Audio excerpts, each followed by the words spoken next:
Assalamualaikum warahmatullahi wabarakatuh. Bismillahirrahmanirrahim. Terima kasih kepada Bapak Alaika yang telah memberikan kesempatan kami untuk mempresentasikan materi keempat mengenai memahami tentang bahasa dalam karya tulis ilmiah. Perkenalkan anggota kelompok kami. Yang pertama saya Hilmi Salahuddin Nasyor, yang kedua Koirul Mazidah, yang ketiga Indah Rahayu, dan yang terakhir Nurul Afifah. Pertama-tama kami akan menjelaskan mengenai penulisan karya tulis ilmiah menggunakan bahasa baku. Bahasa yang digunakan yaitu bahasa Indonesia baku. Bahasa Indonesia baku ialah bahasa Indonesia yang biasa dipergunakan oleh orang yang memiliki pandangan luas terhadap pengetahuan dan biasanya dipakai sebagai tolak ukur dalam penggunaan bahasa yang dianggap benar. Ciri bahasa Indonesia baku yang pertama, kemantapan dinamis, di mana bahasa tersebut selalu mengikuti sebuah aturan yang tetap namun terbuka untuk menerima perubahan yang bersistem. Kemudian kecendikiaan dari kemampuannya dalam mengungkapkan proses pemikiran yang biasa dikatakan sangat rumit di berbagai bidang kehidupan dan ilmu pengetahuan.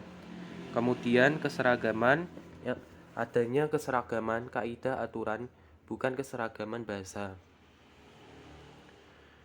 Fungsi bahasa baku. Yang pertama, pemersatu. Sebagai sebuah sarana yang dapat mempersatukan berbagai persoalan, berbagai dialek, arti dan makna dari berbagai bahasa, dan juga meningkatkan dan memudahkan suatu identifikasi seseorang di dunia luar.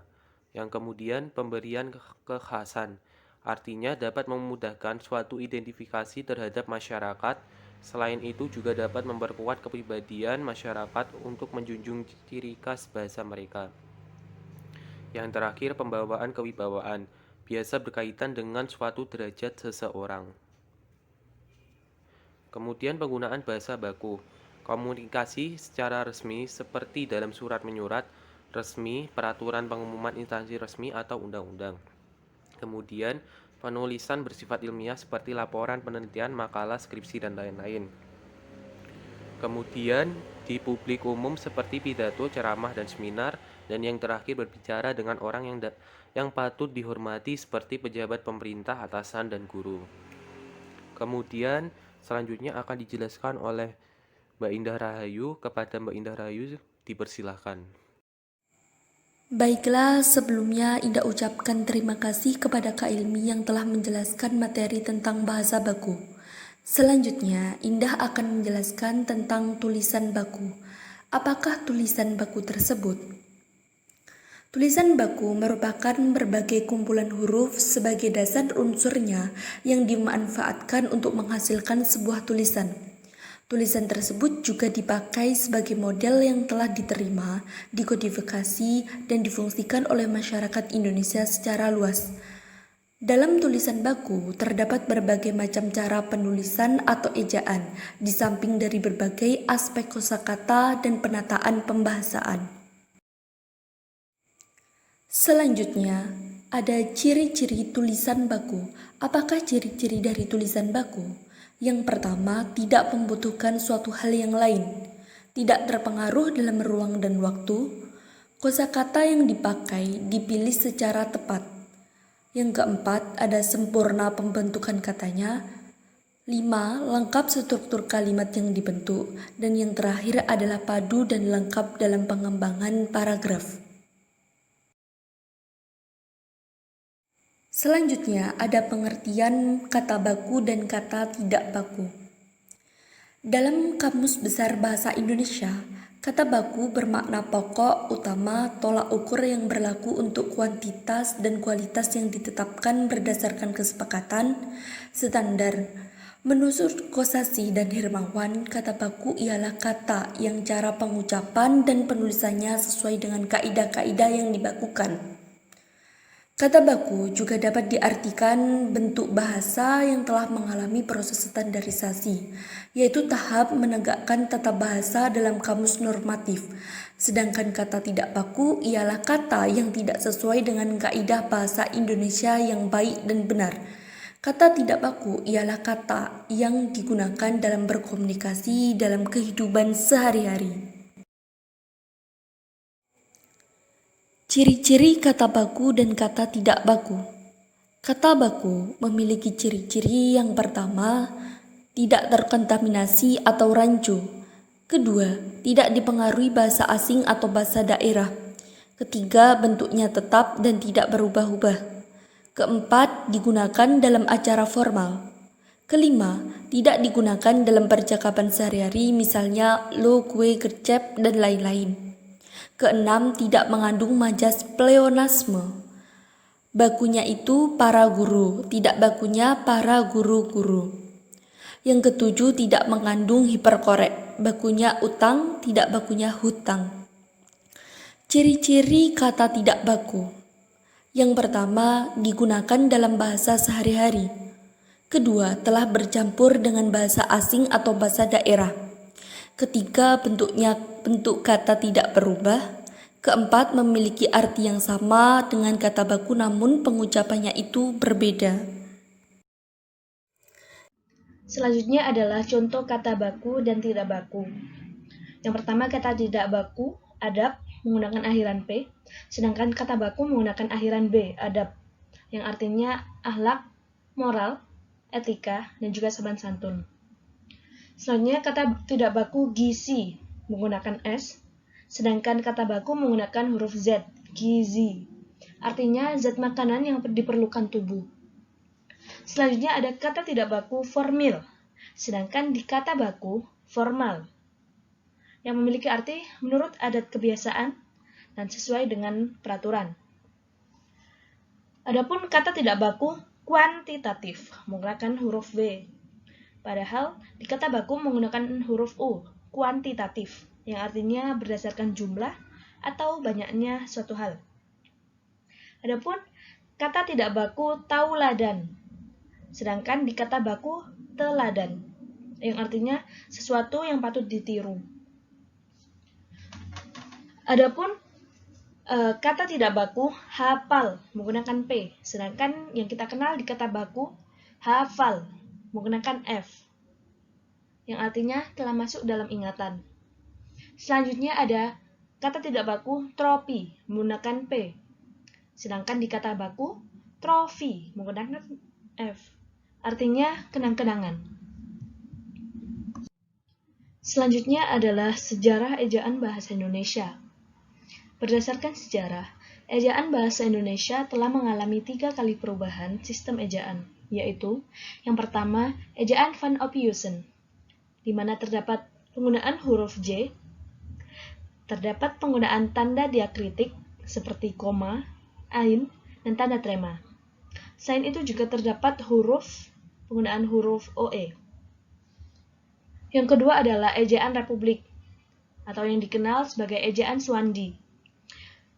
Di dalam ejaan ini terdapat penggunaan huruf dari OE menjadi U, terdapat bunyi sentak ditulis dengan K, adapun kata ulang boleh ditulis dengan angka 2, dan tidak dibedakan penulisan di sebagai awalan dan di sebagai kata depan.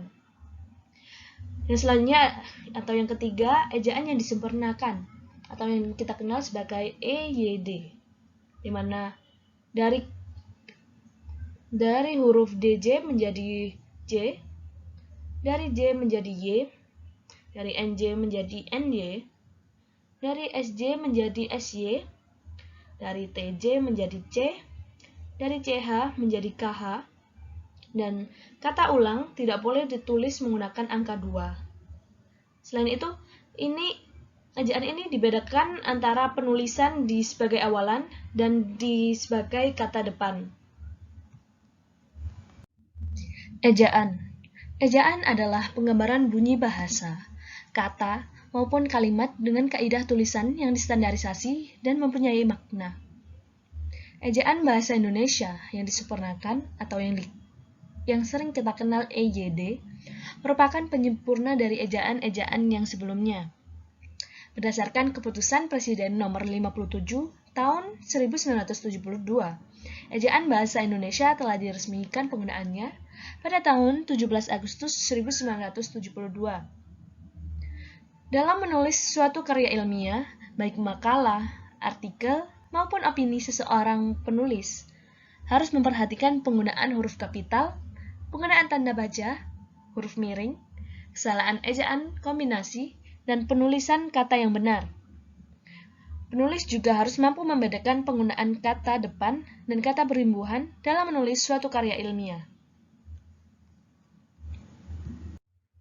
Adapun kesalahan ejaan bahasa Indonesia meliputi yang pertama, kesalahan pemakaian tanda baca, yang kedua, kesalahan pemakaian huruf, yang ketiga, kesalahan penulisan kata, dan keempat, kesalahan ejaan kombinasi.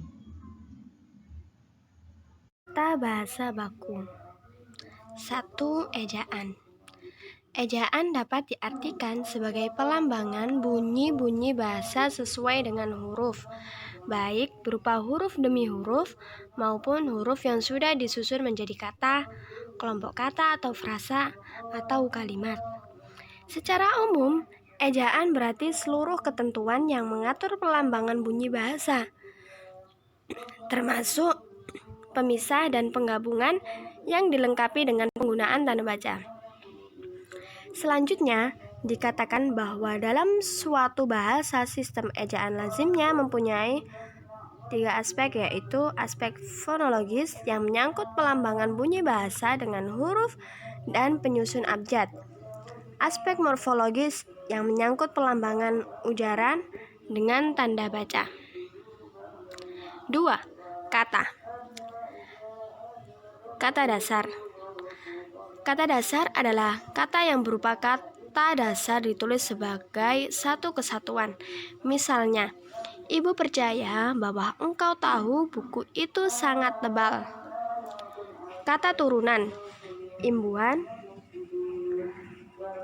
baik berupa awalan, sisipan, dan akhiran, ditulis serangkai dengan kata dasarnya. Misalnya, bergetar, dikelola, penetapan, menengok, mempermainkan. Kata ulang.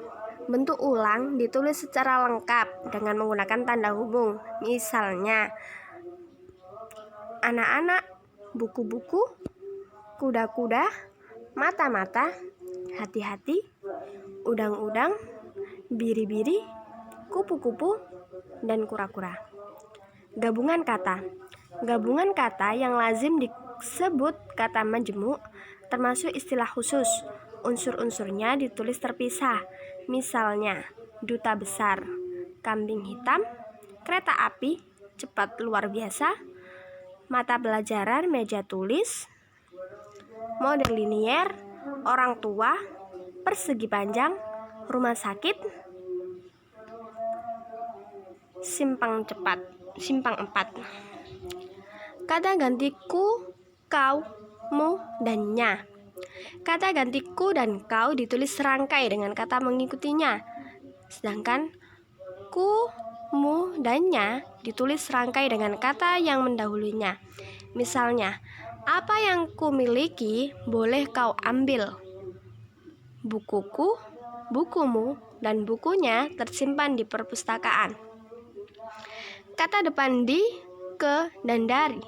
Kata depan di, ke, dan dari ditulis terpisah dari kata yang mengikutinya, kecuali di dalam gabungan kata yang sudah lazim dianggap sebagai satu kata seperti kepada dan daripada.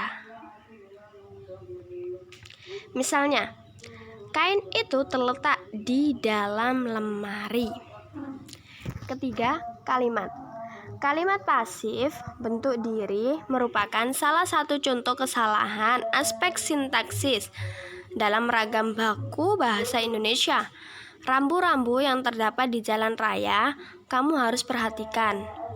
Selain itu, kalimat majemuk memiliki bentuk yang lebih kompleks daripada kalimat tunggal karena jumlah klausa yang membentuknya lebih banyak. Kalimat tunggal hanya terdiri dari sebuah klausa, sedangkan kalimat majemuk terdiri atas 2 klausa atau lebih. Kalimat majemuk sebenarnya terbentuk dari gabungan kalimat-kalimat tunggal. Dalam penggabungan itu sering terjadi penggantian atau penghilangan serta pengulangan unsur-unsur yang sama berdasarkan kedudukan klausa-klausa pembentukannya. Terima kasih, itu yang dapat kami sampaikan. Mungkin ada yang mau bertanya, dipersilakan.